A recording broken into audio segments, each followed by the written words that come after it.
예수께서 무리에게 말씀하실 때 그의 어머니와 동생들이 예수께 말하려고 밖에 섰더니 한 사람이 예수께 여짜오되 보소서, 당신의 어머니와 동생들이 당신께 말하려고 밖에 서 있나이다 하니, 말하던 사람에게 대답하여 이르시되 누가 내 어머니이며 내 동생들이냐 하시고 손을 내밀어 제자들을 가리켜 이르시되 나의 어머니와 나의 동생들을 보라. 누구든지 하늘에 계신 내 아버지의 뜻대로 하는 자가 내 형제요 자매요 어머니이니라 하시더라. 오늘은 명절의 기간이어서 그냥 뚱딴지같이 마태복음 말씀을 들었습니다. 다음 주부터는 2월 동안 구약의 룻기서 4장을 가지고 하나님의 은혜를 나누려고 합니다. 오늘은 명절의 기간이요, 우리 가족들을 만나는 시간이어서 과연 영적으로 우리의 가족은 어떤 의미가 있는 걸까라고 생각하여 함께 돌이켜보고 은혜를 나누고자 마태복음 12장 46절에서 50절의 말씀을 택하였습니다. 잘 알려지다시피 예수님에게는 부모가 있었고 형제들이 있었습니다. 잘 아는 대로 어머니는 마리아요, 아버지는 요셉이요, 동생들은 성경에 이름에 적힌 대로 누이들은 이름이 나와 있지 않지만 복수로 있어서 누이들로 알려져 있고, 예수님의 남동생 4명의 이름이 적혀 있습니다. 마태복음 13장 55절에서 56절 말씀에 다음과 같이 기록되어 있습니다. 이는 그 목수의 아들이 아니냐. 누군가 예수님을 향해서 지금 지칭하고 있는 거죠. 그 어머니는 마리아. 지금 이 말을 할 당시 아버지는 쓰여있지 아니하여서 아마 돌아가신 걸로 추정이 됩니다. 살아있는 사람의 이름을 증거하는 것이 원래 유대인의 풍습이었기 때문입니다. 그리고 그 형제들은 4명이 있다라고 나옵니다. 야고보, 요셉, 시몬, 유다. 일반적으로 유대인의 특성상 위에서부터 부르는, 그와 같은 나이 순대로 부르는 특징이 있어서 야고보가 바로 그 밑에 동생이요, 바로 둘째가 요셉, 셋째가 시몬, 4번째 동생이 유다라 하지 않느냐. 그 누이들은 다 우리와 함께 있지 아니하냐. 그런즉 이 사람의 이 모든 것이 어디서 났느냐. 갈릴리 지방의 나사렛이라는 동네에 어머니가 누구고 형제가 누구고 누이들이 다 아는데 도대체 이 사람이 하나님의 아들이라고 말하는 게 말이 되니? 라고 묻는 유대인들의 설명 속에서 예수님의 가족들이 언급되어 있습니다. 그래서 예수님의 바로 밑에 동생은 널리 알려지다시피 예루살렘 교회 초대 당회장이 되었던 야고보가 되었고, 그리고 우리의 성경에 유다서라고 하는 것은 막내 4번째 동생인 유다가 지은 걸로 알려져 있어 적어도 성경에 2 인물이 예수님의 동생이 기록되어 나타나 있습니다. 그런데 로마 가톨릭에서는 이것을 조금 엉뚱하게 해석을 합니다. 상당히 마리아의 동정녀라는 것을 강조하기 위하여 마리아가 예수님의 이 4명의 동생을 낳지 않았다, 이렇게 이야기하여 2가지 설을 로만 가톨릭 교회에서는 지금도 외치고 있습니다. 첫 번째 주장은 예수님의 이 4명의 기록된 동생은 아마도 사촌 동생일 거다, 친동생이 아니라, 그래서 예수님의 어머니 마리아에게서 직접 난 아들이 아니다 라고 하는 게 첫 번째 설이요. 2번째 설은 예수님의 아버지 요셉이 있습니다. 이 요셉이 첫 번째 부인에게 난, 마리아가 아마도 2번째 부인일 것이다. 그래서 첫 번째 부인에게 난 아들이 이 4명이었을 것이다. 그래서 이복 동생이라고. 근데 말이 좀 안 되지요. 왜냐하면 형이니까 이복 동생이면은 마리아와 결혼하기 전에 난 거기 때문에 형들이 돼야 되잖아요. 그래서 사실은 이 모든 가설은 가톨릭에서 마리아를 동정녀로서 숭배하기 위하여 나타난 이론이라고, 가설이라고 이렇게 우리가 치부하여 받아들이지는 않습니다. 다만 요셉의 나이가 일반적으로 유대인들의 결혼의 풍속상 유대인들은 여자가 만 12세 이상이요 남자가 만 13세 이상이면 결혼할 수 있는 그런 제도를 가지고 있습니다. 그래서 아마도 마리아가 이 예수님을 잉태하였을 때가 아마도 10대 중에서 후반 정도 안 됐겠나, 15세 후반이 안 됐겠나 이렇게 추측하고 있고, 다만 요셉은 나이가 30에서 40 정도 조금은 나이가 든 사람이라고 그렇게 전승으로 알려져 있습니다. 그래서 예수님께서 공생애를 시작하는 예수님의 나이 30세 되기 이전에 바로 이 아버지 요셉은 목수로서 살다가 언제 죽었는지는 알 수는 없지만 그 이전일 거라고, 예수님의 공생애 기간 이후에 어디에도 지금 여기 찾아왔을 때도 아버지 요셉은 보이지 않기에 아마도 그 이전에 죽었을 것으로 추정하고 그렇게 알려져 생각하고 있습니다. 다만 우리가 예수님의 생애를 살펴보면 예수님의 생애는 요단강에서 세례 요한에게 세례를 받은 전과 후로 나눠지게 됩니다. 예수님이 바로 30세 AD 약 27년이라고 알려져 있습니다. 그러면 태어난 시기는 BC 3년 정도 되는 것이죠.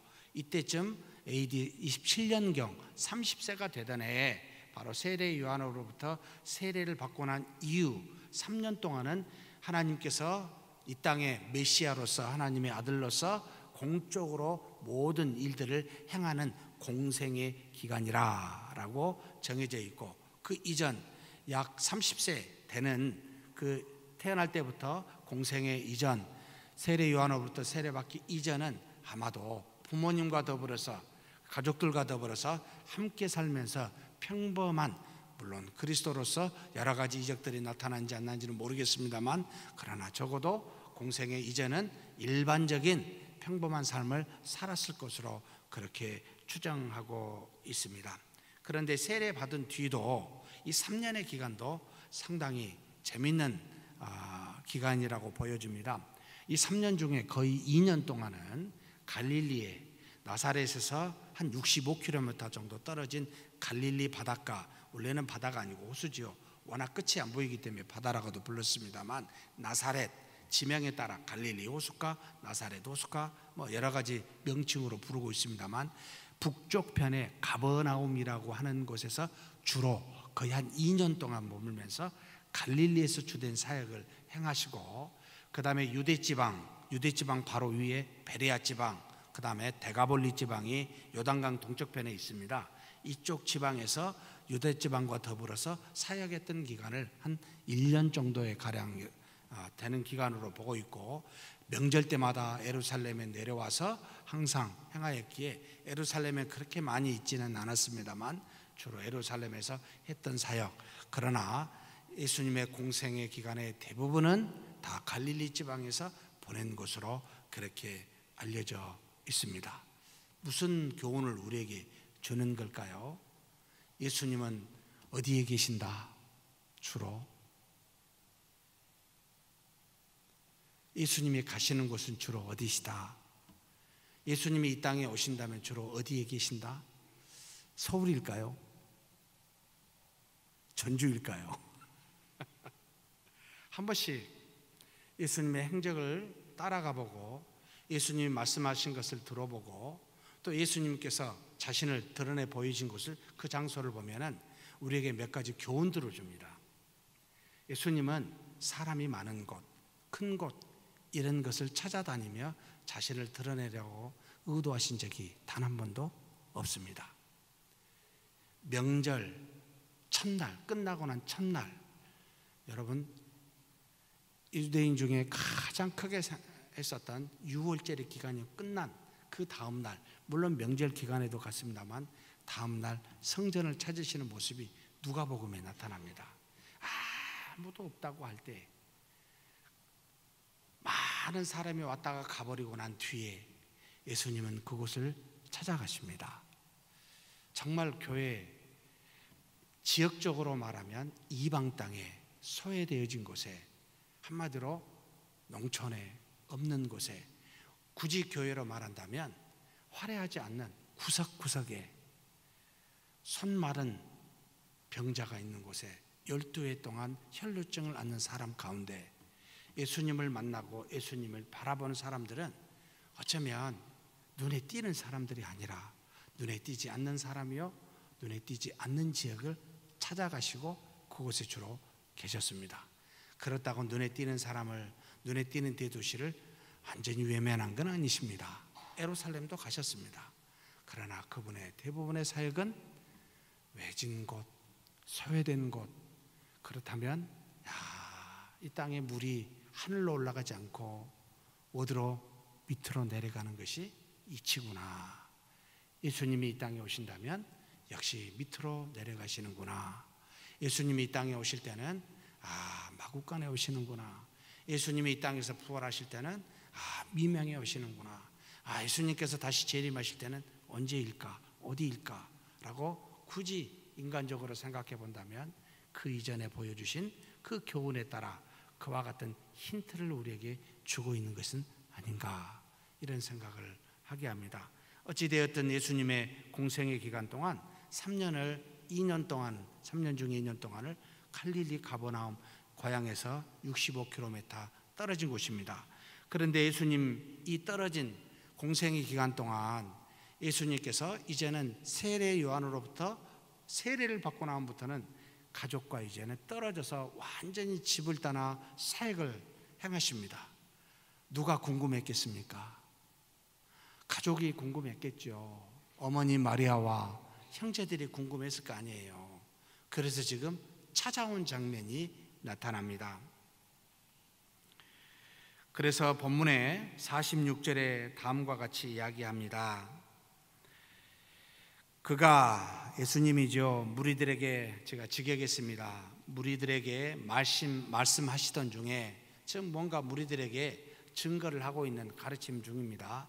이곳이 어딜까라고 지금 보면 성경에 어딘지 나타나 있지 않습니다. 그리고 정확한 때도 모릅니다. 다만 가버나움일 가능성이 대단히 높아 보입니다. 그 이전에 모든 이적들을 다 가버나움에서 행하였기에 다른 데서 있을 수 있지만 추정해 봅니다. 이 가버나움에 지금 예수님께서 기거하시던 중 그곳에서 지금 제자들에게 뭔가를 말씀하시던 중에 이두라는 말을 제가 일부러 썼습니다. 우리 한글 성경에는 나와 있지 않습니다만 보아라 라고 지금 이야기합니다. 예수님이 지금 보아라 라고 말한 것 같지 않고요, 이것은 지금 마태가 독자들에게 하고 있는 겁니다. 한참 뒤에 예수님의 여러 가지 것들을 생각하고 가르침을 주는데 주위에서 지금 내 말을 들어보십시오 라고 하는 의도를 가지고 지금 마태가 이 모든 독자인 우리에게 이야기하고 있습니다. 주의 깊게 살펴주십시오. 제가 말하려고 한 게 뭔가 있습니다. 이런 말로 이두, 보아라, 집중하십시오. 그의 어머니, 자, 예수님의 어머니입니다. 예수님의 어머니와 형제들이 그에게 말하고자, 예수님에게 말하고자 찾으면서 지금 밖에 서 있었습니다. 지금 소수를 먼저 하고 있습니다. 상황에 대해서. 공생의 기간 중에 집을 떠났으니 당연히 가족이 궁금하고 염려했음이 틀림이 없습니다. 아마도 마리아가 가장 궁금하였으리라고 생각이 됩니다. 그래서 다른 그 예수님의 동생들에게 가보자고 한 것이라고 추측이 됩니다. 왜냐하면 아직 이 야고보는 예수님을 알지도 믿지도 못하고 있는 상태였기 때문입니다. 이걸 어떻게 제가 알까요? 예수님의 부활 사건을 경험하고서야 야고보서가 변화되었음을 바로 바울이 고린도전서에 증거하였기 때문에 아직 죽으시지 아니하였고 부활하시지 아니한 이 상태였기 때문에 야고보는 지금 예수님에 대해서 하나님의 아들이라고 인정하고 있지 않는 상태에 지금 예수님을 찾으러 왔다는 겁니다. 이것은 야고보의 의지이기보다는 어머니의 의지가 클 수밖에 없습니다. 고린도전서 15장 3절에서 8절에 바울이 자신에 대해서 부활하신 예수님을 만난 사건에 대해서 이렇게 기록한 것에서 잠깐 힌트를 주고 있습니다. 제가 읽겠습니다. 내가 받은 것을 먼저 너희에게 전하였노니 이는 성경대로 그리스도께서 우리 죄를 위하여 죽으시고 장사 지낸 바 되셨다가 성경대로 사흘 만에 다시 살아나사. 모든 것은 성경대로 지금 죽으시고 살아나심을 증거하셨는데, 그리고 이 증거하신 이 살아나신 예수님이 어떻게 보이셨냐면, 먼저 게바 생각이 나죠. 부활하신 날 막달라 마리아의 말을 듣고 사도 요한과 베드로가 열심히 갑니다. 사도 요한이 먼저 빨리 달려갔는데 빈 것을 보고 돌아오고 나중에 게바가 그것을 보고 가게 되지요. 그리고 난 다음에 예수님께서 직접 그 제자를 찾아간 모습들이 나타나지요. 먼저 게바에게 보이시고 그 다음에 12제자, 마가다락방에 숨어있는 12제자에게 보이셨고 차례대로 기록하고 있습니다. 그 후에 500의 형제에게 일시에 보이셨나니 이건 모르겠습니다. 언제 어디서. 그러나 바울은 지금 알고 있습니다. 500여 형제에게 일시에 부활하신 예수 그리스도를 보이셨고, 그 중에 지금까지 대다수는 살아있고 어떤 사람은 잠들었으며, 자, 500의 형제에게 보이고 난 다음에 7절에 뭐라고요? 그 후에 야고보에게 보이셨으며. 예수님이 사랑하는 동생에게 찾아가서 부활하신 모습을 보이셨구나. 이게 바로 야고보가 변화된 결정적인 요인으로 알려져 있습니다. 그 뒤로 예수님의 부활한 뒤로 바로 어디에서? 예루살렘에서 몇 날이 못 되어 성령을 받으란 그 자리에 이 야고보가 있게 되고, 베드로와 함께 그 120명 중에 끼어 있는 이 야고보가 놀랍게 변화된 역사가 진행됐음을 우리는 알게 됩니다. 그래서 이와 같이 이 야고보에게 예수님이 나타나사 변화되었기에 지금 찾아간 야고보는 전혀 예수님을 하나님의 아들로 믿고 있지 않다라는 겁니다. 그러나 어머니 마리아는 예수님을 어떻게 했을까요? 믿었을까요? 안 믿었을까요? 아마도 예수님의 가족 중에 마리아만큼 분명하게 예수님을 믿은 자가 없을 겁니다. 왜 그렇습니까? 두 가지 때문이지요. 뭐 때문이지요? 성령으로 말미암아 잉태된 것을 누가 합니까? 오직 이 마리아만 신체적으로 육체적으로 알고 있는 겁니다. 그래서 하나님의 놀라운 역사가 일어났음을 깨닫고 있기에 예수님에 대해서 깨닫고 알고 있고, 또 하나는 누가복음 1장에 증거한 것과 같이 가브리엘이라는 천사가 나타나 그에 대해서 말한 것에 대해서 마음속에 담고 있었습니다. 그의 이름을 예수라라 하고, 또 하나님께서 그 조상 다윗의 왕위를 그에게 주시겠다라고 말씀하셨고, 이와 같이 이 예수님은 거룩한 이는 하나님의 아들이라 일컬음을 받게 될 것이다 라고 하는 이 세 가지 증거로 인해서 마리아는 분명하게 예수님이 누구인지를 자신의 몸으로 태어난 아들이지만 성령으로 말미암아 태어났고 가브리엘에 의해서 증거된 일을 알고 있기에 이 마리아는 예수님이 누구신지 정확하게 알고 있었던 사람입니다. 그래서 마리아는 아마도 하나님의 아들로서 이제는 공생의 기간 떠난 그 예수님을 보고 싶어 했습니다. 무엇을 보고 싶어 했겠습니까? 하나님의 뜻을 따라 행하는 예수님을 만나보고 싶었던 겁니다.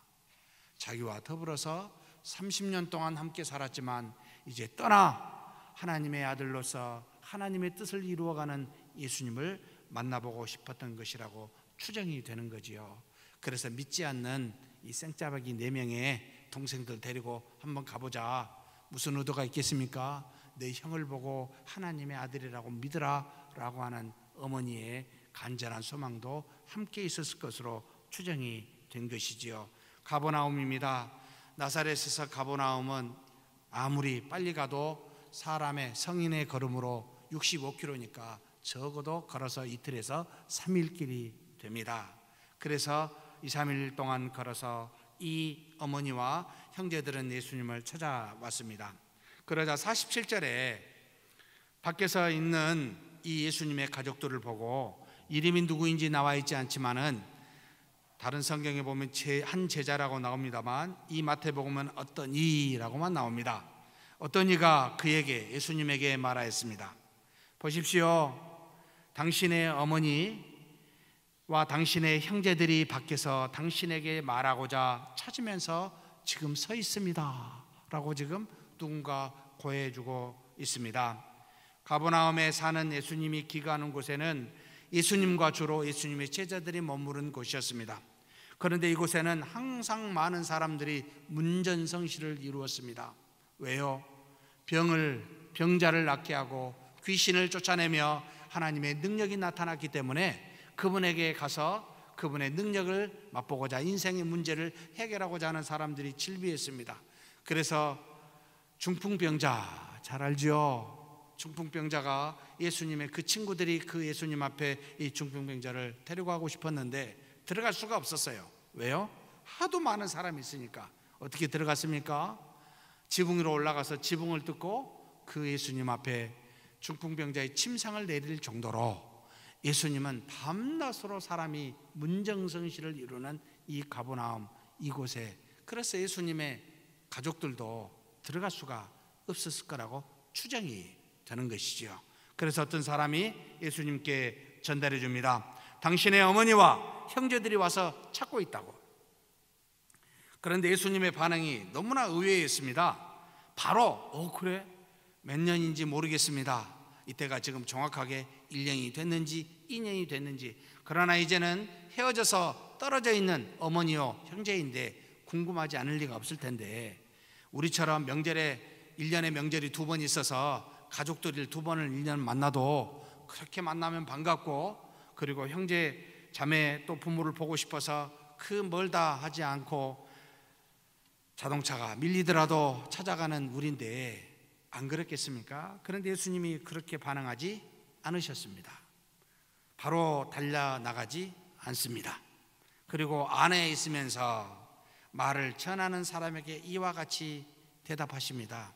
응답하십니다. 48절입니다. 그에게 말하던 사람에게 응답하여 이르되 누가 나의 어머니요 누가 나의 형제들이냐. 마치 밖에 있는 나의 마리아와 어머니 마리아와 내 형제 야고보, 요셉, 시몬, 유다, 이들이 내 어머니요 내 형제 맞냐? 마치 아니듯이 그렇게 지금 예수님이 표현하고 있습니다. 진짜 뭐 매정하네. 아무리 공생의 기간이고 아무리 하나님의 뜻을 향한다 할지라도 그래도 인간의 도리가 있지. 어머니와 형제들을 이렇게 외면할 수가 있나? 라는 생각이 불현듯 듭니다. 가만히 말씀을 질문하는 자에게 했다는 것을 보고 살펴보지 않을 수가 없습니다. 이 말을 전하는 자가 이렇게 말을 했습니다. 제가 일부러 그래서 47절에 원어를 써놨습니다. 이 말을 전하는 자가 뭐라고 전하고 있냐면 예수님께 어떤 이가 그에게 말하였습니다. 47절 보여주십시오. 자, 보십시오. 지금 원어로 당신의 수라고 썼습니다. 당신의 어머니 메테르, 테스 메테르 수, 소유격이 원래 뒤에 있습니다. 우리는 앞에가 있기 때문에 그냥 제가 바꿔놨습니다만, 당신의 어머니와 당신의 형제들, 이 당신이라는 말을 수라는 것을 다 붙여놨습니다. 당신의 어머니, 그러니까 사실은 어머니와 형제들이 와 있습니다라고 한 소유격으로 써도 되는데, 이 전하는 자가 아마도 예수님께 좀 강조하고 싶었던 모양이에요. 당신의 어머니와 당신의 형제들이 지금 밖에서 기다리고 있습니다. 빨리 나가보십시오 라고 하는 그 심정을 가지고 당신이라는 말을 쓰고 있습니다. 당신의 어머니와 당신의 지금 형제들이 밖에 있습니다 라고 이야기를 하자 예수님이 그 말을 듣고 이 사람의 마음을 정확하게 간파해서 지금 말을 합니다. 뭐라고 이야기하냐면 똑같이 나의 어머니가 어디 있고 나의 형제들이 어디 있느냐라고 자신의 지금 나라는 무라는 말을 써서 동시에 자기도 강조하고 있습니다. 나의 형제와 나의 어머니가 어디 있느냐. 여러분 무슨 뜻입니까? 누가 나의 어머니요 누가 형제들이냐 질문하는 사람이 이렇게 대답했으면, 참 질문했으면 좋았을 뻔했어요. 예수님, 우리의 어머니 마리아가 밖에 있고 우리의 형제들인 4명이 지금 밖에서 예수님을 기다리고 있습니다 라고 질문을 그렇게 전했더라면 예수님이 아무 말 안 하고 갔었을 거라고 생각이 돼요. 그런데 이 질문한 사람은 전해주는 사람은 전적으로 인간적인 생각만 가지고 말하는 겁니다. 육체적인 관계성만 가지고 전하는 거였습니다. 당신의 어머니와 당신의 형제들이 밖에 있으니까 예수님께서 이 사람에게 가르쳐야 되겠구나. 나의 형제와 나의 어머니가 누구냐? 이렇게 묻는 겁니다. 그러면서 내가 육체적으로는 내 어머니가 마리아이며 육체적으로 야고보와 요셉, 시몬, 유다가 형제들이지만 과연 이것이 우리가 보는 영적인 눈으로 나의 형제요 나의 어머니겠느냐? 하나님 나라의 관점으로 보면 나의 어머니요 나에게만 해당되는 형제이겠느냐? 라고 지금 묻는 거였습니다. 그러시면서 49절에서 50절에 정확하게 그 뜻을 가르쳐 줍니다. 같이 한번 읽겠습니다. 직역으로 된 것을 한번 읽어볼까요? 그의 손을 그의 제자들을 향해 가리키면서 이르시되 보아라, 나의 어머니요 나의 형제들이니라. 하늘에 계신 내 아버지의 뜻을 향하는 자마다 나의 형제요 자매요 어머니이도다 하시더라. 예수님께서 예수님의 가르침을 받고 있는 그 사람들, 남녀노소가 있겠죠. 그들을 향하여 손을 말하면서 여기 봐라, 여기 있는 사람이 내 어머니요 내 형제들인다. 하늘에 계신 아버지의 뜻을 따라 행하는 자마다 내 형제요 자매다, 어머니다 라고 부가적인 설명을 하면서 지금 이 말을 전하는 사람에게 정확하게 가르쳐주고 있습니다.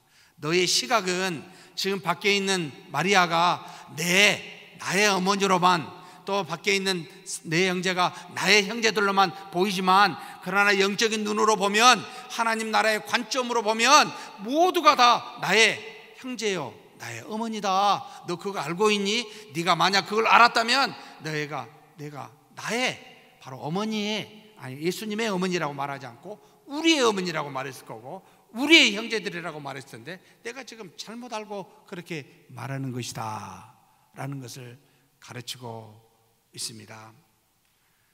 예수님의 말씀을 듣고 있는 제자들, 바로 마세타스라고 하는 복수형을 쓰면서 그들을 손을 가리킵니다. 말씀을 듣고 있는 그들을 향하여 나의 어머니여 형제들이라고 가르칩니다. 예수님을 믿는 제자들이 곧 가족이라고 가르치고 있다 이 말입니다.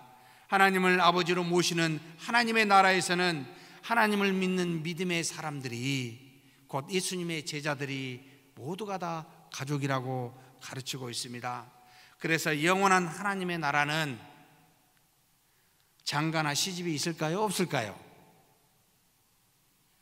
없다고 바로 사두개인들이 자신을 시험하여 가르칠 때 누가복음 20장 34절에서 36절 말씀으로 다음과 같이 가르치십니다.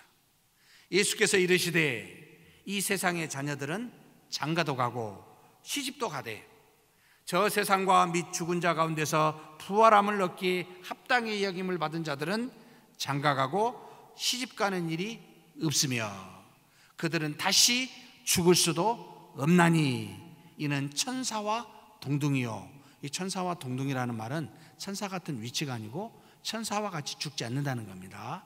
그러면서 부활의 자녀로서 뭔 말하고요? 하나님의 자녀임이라. 하나님을 아버지로 부르고, 우리 모두는 시집도 장가도 가지 않는 사두개인들이 뭐라고 하는지 아세요? 7형제가 있는데요, 한 여자가 큰 형한테 결혼을 했는데 형이 죽었어요. 그러면 그들이 그 재산을 유업으로 물을 수 있는 후계자를 하기 위해서 큰 형수였던 사람이 둘째 동생과 함께 결혼해서 후자를 얻어서 그 모든 유업을 잊게 돼 있는데 그만 형제 7 형제가 다 죽었어요. 하나님의 나라에 가면 누구의 아내가 되겠습니까? 라고 물었습니다. 사두개인들은 그러니까 부활이 있으면 복잡해지니까 부활이 없습니다, 그런 말을 하려고 예수님께 이렇게 시험한 거였습니다. 예수님이 뭐라고 이야기합니까? 하늘에는 뭐가 없어요? 내가 생각한 것 같이 이 땅처럼 시집도 있고 가고 장가도 가는다고 생각하냐? 거기에서도 뭔가 부모가 있고 형제가 있고 아들이 있고 자녀가 있다고 그렇게 생각하냐? 이 바보들아, 없다. 그곳은 죽음도 없이 모두가 다 하나님의 자녀로서 하나님을 아버지로 모시는 형제 자매일 뿐이다 라고 분명하게 가르쳐주고 있습니다. 그래서 그리스도를 믿는 우리는 모두가 하나님의 자녀로서 형제 자매라고 지금 부르고 있습니다. 하늘의 모형인 이 땅에서 교회에도 그와 같기에 우리가 뭘로 불러요? 하늘에서 부를 일을 지금 여기서도 부르고 있는 겁니다. 형제님, 자매님, 이렇게 부른다는 겁니다. 왜냐하면 그곳에 가서 그렇게 부르기 때문에 이곳에서도 그렇게 부르라고. 그래서 바울은 디모데에게 다음과 같이 가르쳤습니다. 디모데전서 5장 1절에서 2절 말씀입니다. 너무나도 이 사실을 잘 알고 있기에 다음과 같이 가르칩니다. 같이 한번 읽겠습니다. 늙은이를 꾸짖지 말고 권하되 아버지에게 하듯하며 젊은이에게는 형제에게 하듯하고 늙은 여자에게는 어머니에게 하듯하며 젊은 여자에게는 온전히 깨끗함으로 자매에게 하듯하라. 결국 교회 안에 나이 드신 어르신들은 뭐라고 불러요? 어머니나 아버지로 불러도 된다는 겁니다. 그렇게 대하라는 겁니다. 젊은 청년들 형제나 자매 뭐라고 부르라고요? 형제 자매로 가족으로 여기라는 겁니다. 그렇게 대하라는 겁니다. 이것을 너무나도 잘 알고 있기에 바울이 젊은 디모데에게 그 에베소 교회에서 이와 같이 대하라고, 그렇게 가르치라고 디모데전서에 가르쳐주고 있습니다. 그러면서 예수님께서 한 가지 덧붙여서 50절에 이야기하지요. 하늘에 계신 내 아버지의 뜻을 행하는 자마다 나의 형제요 자매며 어머니도다 라고 가르칩니다. 하늘에 계신 내 아버지의 뜻이 무엇입니까?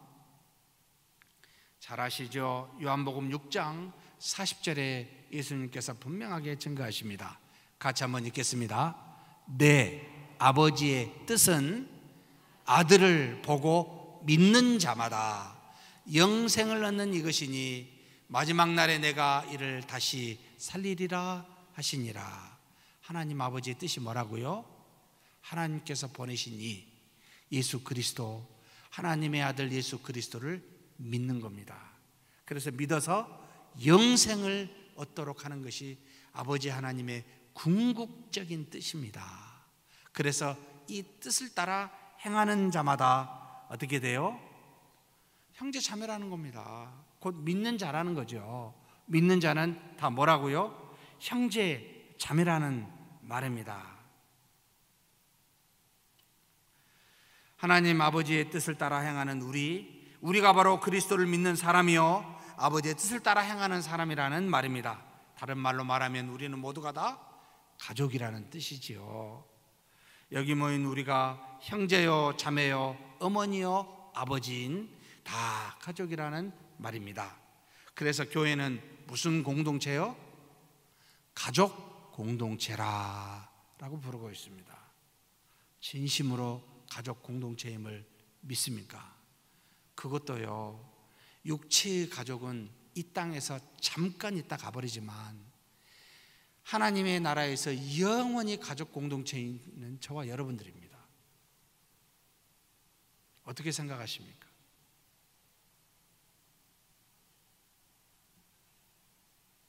사랑하는 성도 여러분, 예수님이 이와 같이 가르치심은 육체의 부모 형제를 버리라는 말이 아닙니다.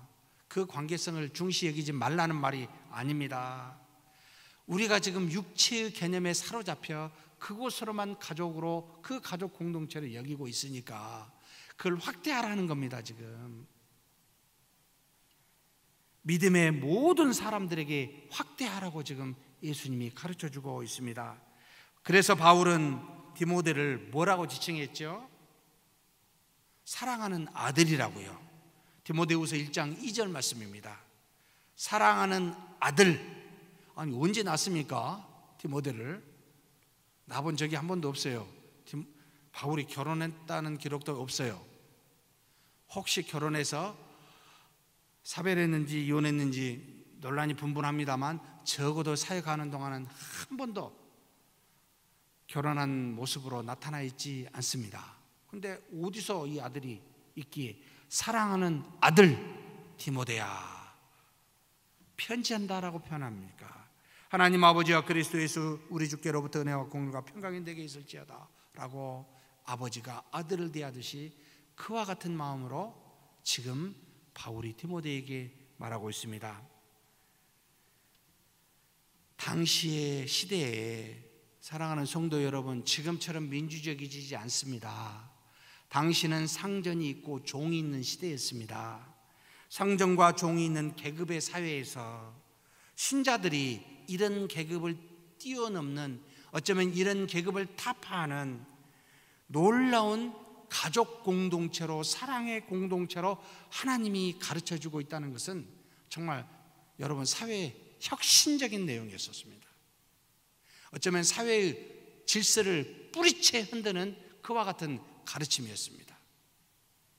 세상에서 가장 중요한 기관인 가정이 부모, 형제잖아요. 이런 가족을 하나님 나라의 모형으로 우리에게 주셨고, 교회라는 공동체를 통해서 또한 영원한 나라가 어떠할지를 우리에게 주어 가족이라는 개념처럼 그렇게 사랑하라고, 그런 관계임을 우리에게 지금 가르치고 있습니다. 당시 이와 같은 가르침이 얼마나 놀라운지 바로 바울이 도망간 오네시모를 종으로 둔 상전이었던 빌레몬에게 편지하면서 또한 이와 같이 이야기하고 있음도 분명하게 보여주고 있습니다. 바로 빌레몬서 1장 16절에서 18절의 말씀입니다. 정말 혁신적인 내용입니다. 지금이야 그래 그러려니 하지만 여러분 당시의 계급사회에서 이런 말을 하는 것은 가당치 않았습니다. 한번 같이 읽어보겠습니다. 이후로는 종과 같이 대하지 아니하고 종 이상으로 곧 사랑받는 형제로 둘자라. 내게 특별히 그러하거든 하물며 육신과 주 안에서 상관된 내게랴. 그러므로 내가 나를 통역자로 알진대 그를 영접하기를 내게 하듯 하고, 그가 만일 내게 불의를 하였거나 내게 빚진 것이 있으면 그것을 내 앞으로 계산하라. 두 가지를 요청합니다. 지금 빌레몬에게 오네시모를 어떻게 대하라고요? 사랑받는 형제로, 마치 나를 대하듯이, 동역자인 나를, 아니 너보다 더 상관된, 영적으로나 모든 면에서 앞선 나 아니냐. 그 종이었던 오네시모 도망갔잖아요. 재정적 손실을 준 거지요. 그런데 빌레몬이 어찌해서 바울로 인하여 그리스도를 알게 되고 변화가 되었습니다. 그런 그에게 당시에 중요한 계급, 그 질서를 깨뜨리는 이야기를 합니다. 종으로 여기지 말라고요. 어떻게 여기라고요? 형제로 여기라고요. 아니 나처럼 여기라고요. 나를 대하듯이 여기라고요. 그러면서 한 가지 더 이야기합니다. 중요한 가르침이죠. 혹시 그가 내게 빚진 것이 있으면 누구한테 그걸 달라고? 나한테 계산하라고. 그한테 묻지 말라고. 이것이 여러분 가족 관계라는 겁니다. 자녀의 빚이 부모의 빚이고 부모의 빚이 자녀의 빚입니다. 이게 사랑의 관계입니다. 그래서 사랑은 곧 그 사람에게, 사랑하는 사람에게 종이 된다는 뜻입니다. 종속된다는 뜻입니다. 사랑하는 형제 자매 여러분, 우리가 가족 공동체 맞습니까? 그렇다면 형제의 아픔을 나의 아픔으로 여기셔야 됩니다. 형제의 고통을 나의 고통으로 여기셔야 됩니다. 자매의 빚진 것을 나의 빚으로 여기셔야 됩니다. 이것이 바로 우리에게 예수님께서 바울의 우리에게 또한 가르친 가족이라는 의미였습니다.